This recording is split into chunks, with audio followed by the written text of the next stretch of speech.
Gjykata shkallës së parë në Shkodër ka dhënë masën e sigurisë detyrim paraqitje për 8 protestues në Rjoll, të cilët ishin ndaluar nga policia pas protestës së dhunshme në kantierin e resortit turistik në Rjoll.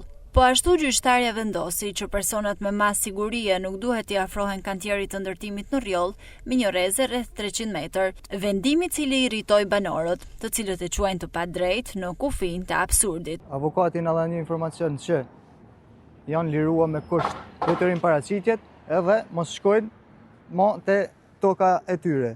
Por nuk e di se sa është e drejtë kjo punë, sepse toka është e jona, ti më na lën mua me shku në tokë teme, nuk është e drejtë. Na nuk do të shkojmë me fjetë të shpellë. Shpella i tokën shpellarit. Na kena shtëpinë tonë e familjen tonë aty. Na kërkojmë drejtësi, sepse kjo është tepër e padrejtë. Ne na trash shikimtar dem baba dem aty, gjyshi, stërgjyshi, baba më ka lej atje. Na kena shku për çdo vjet i na kena atje.